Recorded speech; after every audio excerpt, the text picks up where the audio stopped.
we had the most disappointing video launch in probably 3 months today. My Avengers video just.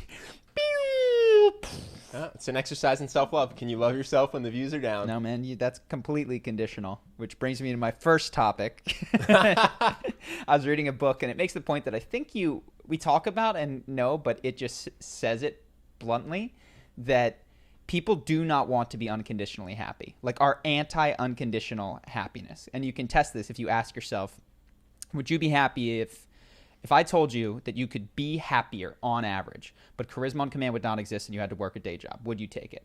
Yeah. No.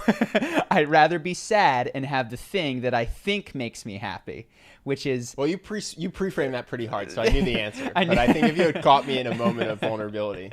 Oh, just of life, right? That's what I mean, yeah, like not a aggressive pre-swade. And he just... He's actually a good writer. This is another thing I noticed. Simple sentences, because I've read 193 applications For writers. Man, the way that we teach people to write is so unfortunate. Yeah.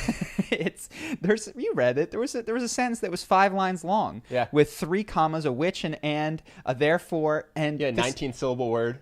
Crazy. And this guy writes in 5-word sentences, and there's just a lot of them strung together, and it's so understandable, so refreshing to come to after reading these. But anyway. Well, no, I mean I've been reading books on marketing, and that's the number one takeaway I had. Simple sentences. Just this sentence you have that's 17 words and has a comma. Yeah. Make it 10 words. Yeah. And make it so an idiot would understand exactly what you were trying to say. Yeah. And I was like, oh, why do I write so flowery? Yeah, it's not even the size of the words, it's the length of the sentences. I realize. You can use interesting descriptors, but you got to just put periods where you think commas. The platypus excavated the dig. Totally acceptable sentence.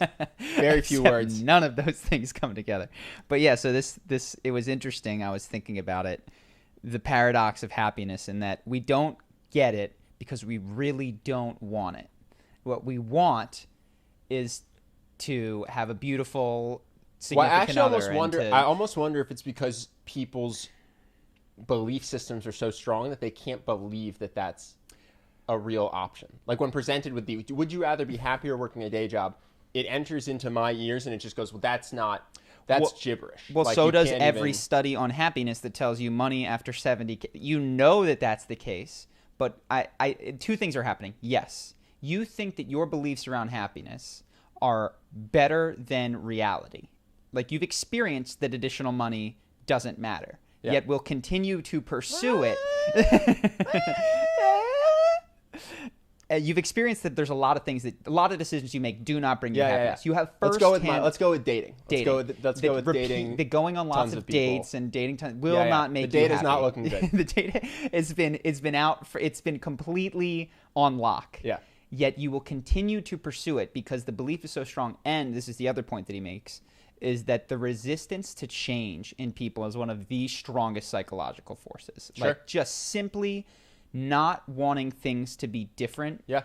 is so powerful. Well, that's one of the most common things that I get asked, charisma-wise. Like, how do I be more charismatic, but I don't want to change anything about who I am? So I don't want to change my sense of humor, my delivery, my body language, but I want people to like me more.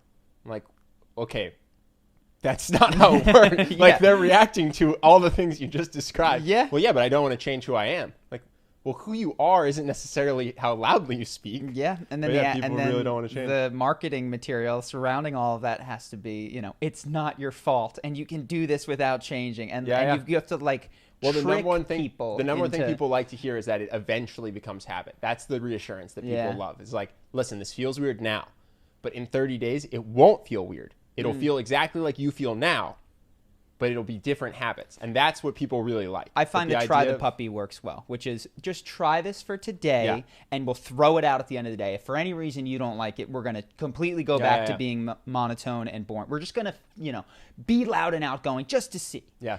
And that one often will give people to give it a try. Yeah. That was the most powerful for, I forget what day it is. It might even be day one, where people, when you get asked, how are you? Yeah. And you answer, I'm fantastic, instead of I'm good. Yeah. That's the one where everybody's like, I thought it was going to feel weird, and it was amazing. Yeah. So, but he's got that, and I've done a video on this, but he's very concise and powerful in the way that he writes about it. He's a psychotherapist, and he's a spiritual guy. And he says... Define spiritual guy. He defines spirituality on page 1 as the pursuit of happiness. Just like what works in this world to feel good. That's his version of spiritual. And truth, I think, Would you say this guy's wearing pants or a flowing white robe? How spiritual are we talking? I don't know. Jeans or... I think he lives in the world. He lives in the world, and he also says spirituality is truth, is wanting to know the truth of reality, no matter what it is. Truth and happiness. Truth and happiness. No dogma.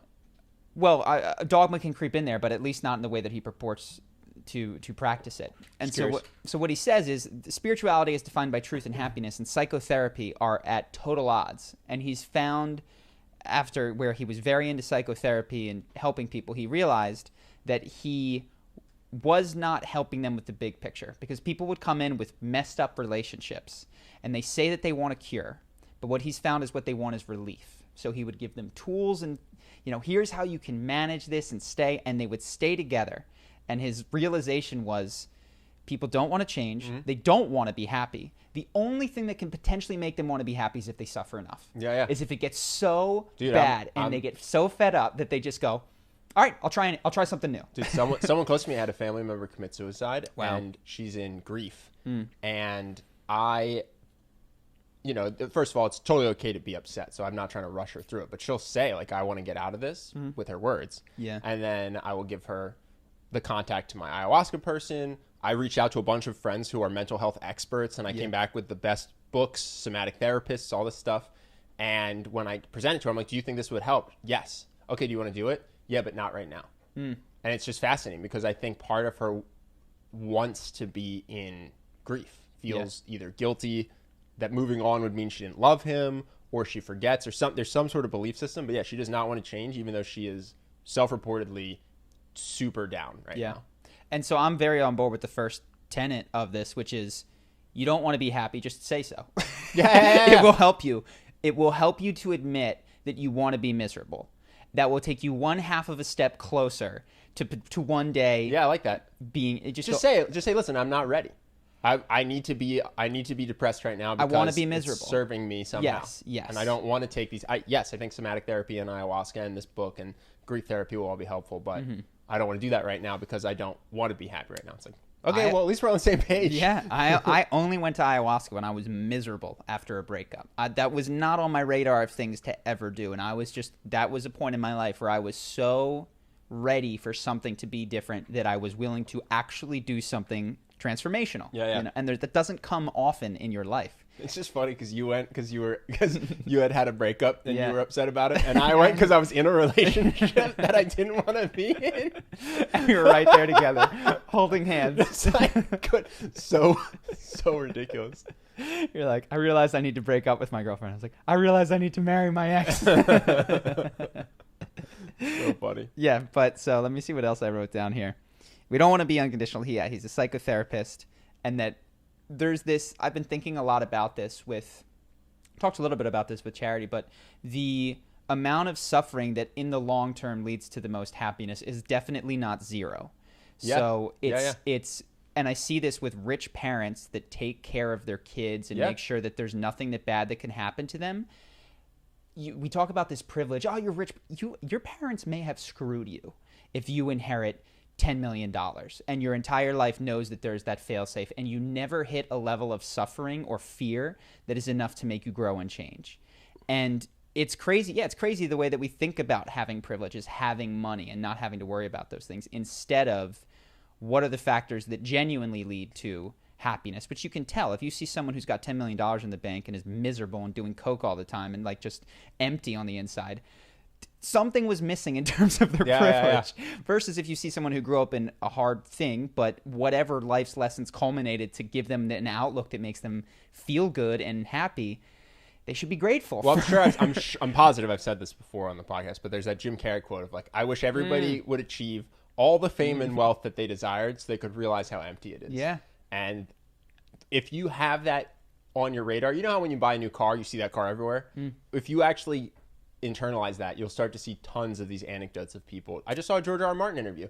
They were interviewing him, and they said, how's the fame been? Do you like it? Do you wish it would go away? And he basically says, I like the wealth, but I wish that all the fame went away. Yeah. He's like, I can't go to bookstores anymore. That was one of my favorite things to do. I can't go to my own conventions because now instead of true reader fans who are talking about these nuances I wrote about, it's just people coming up to take selfies that don't want to have much of a dialogue. He said it's ruined it. He stopped going to all the stuff he used to love. And so, yeah, it's just another example. And he may have said that he wanted that at one point. I'm sure when he was a struggling guy trying to break through, he'd be like, God, to be that guy whose name I know, to be Stephen King, or whatever. To be Tolkien would have been so great.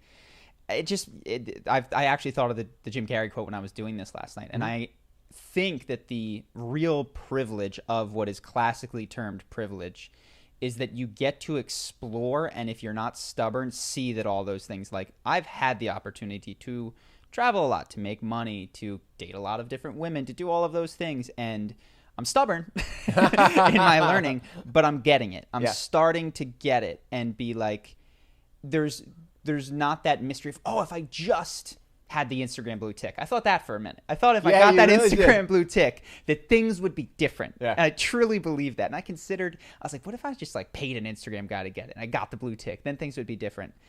And yeah, I've had the fortune to get everything that I thought that I wanted, and now I just need to have the good fortune to wake up and I've use told you my this. eyes. I like having, you're my lead blocker, which I really appreciate, because I thought the blue tick would matter too. Yeah. And then when you got it and nothing happened, I went, oh cool, I don't have to pursue that anymore. Yeah. I have you up there like being more famous and doing all this stuff, and I just kind of get to watch me like, oh, this isn't fun. Yeah, none of the things that I thought that I wanted are worthwhile. And what's weird is we know it. It's like time spent in nature, time eating food with loved ones, all of the things that you know. Dude, I am so appreciative that we live on the beach. Like when I just go surfing and you just sit in the ocean for 2 hours, and you'll just have a random guy you know and be like, hey, look, it's a seal. Or dolphins will swim by or whatever. I'm like, oh my God, this is what actual happiness is. My walk is regularly the best part of my day. I try to rate things. This is a good thing to do, is we talked about this, rating things in real time, like as you're doing it, having an alarm on your phone or a mental alarm. So you're going, how happy am I right now? Because the tendency is when you're done with the date to go, that was a 10 out of 10, when in the moment it was a 6. Yeah. My walks are 9s almost every day, and I'm always surprised. Well, explain this to me, because I'm not on those walks. So how does that rank as a 9? It's just not a 10 because I leave 10 open. I'm saying nothing can be a 9 without me there. Nothing can be a 9. I got you.